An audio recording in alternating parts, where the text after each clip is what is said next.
জ্ঞান দরকার, যে যে সেকশনে পড়ি সেই সেকশন থেকেই অর্জন করতে হবে।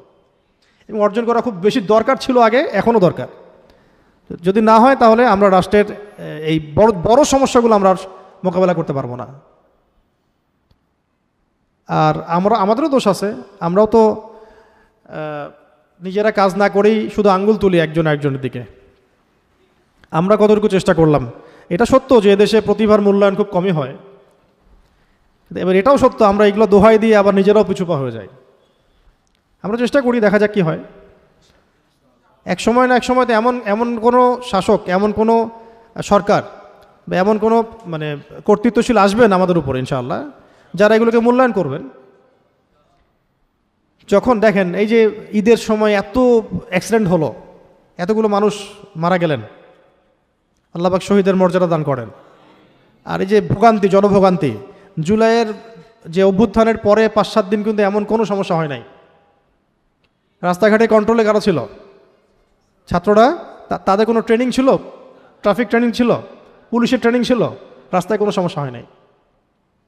তার মানে প্রতিভা, যোগ্যতা সব দেয়া হয়েছে আপনাদেরকে, আমাদেরকে। যদি আমরা সেটা মূল্যায়ন করতে পারি তাহলে আমরা ভালো করতে পারবো। সেই মূল্যায়ন আমাদের করতে দেওয়া হচ্ছে না। এমন একটা সময় আসতে পারে, এমন অভ্যুত্থান হতে পারে যখন তাওহীদপন্থীরাই ইনশাআল্লাহ আল্লাহ পাকের রহমতে ক্ষমতায় চলে যাবে।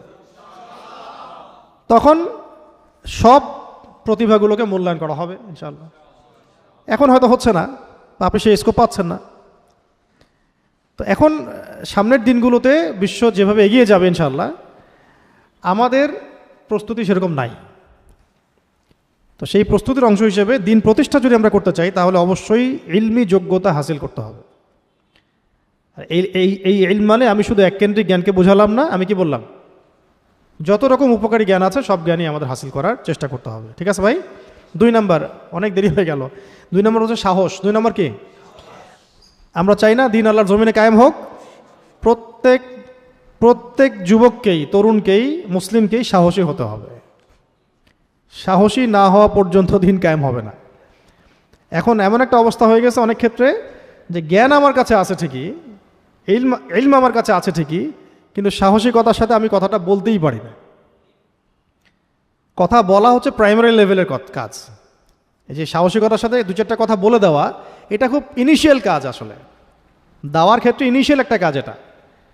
পরে এটাকে আবার বাস্তবায়ন করার জন্যে মাঠে নামা, সংঘবদ্ধ হওয়া, প্রচেষ্টা চালানো, প্রয়োজনে জান দেওয়া, মাল দেওয়া, ওইটা হচ্ছে বড় লেভেলের জিহাদ।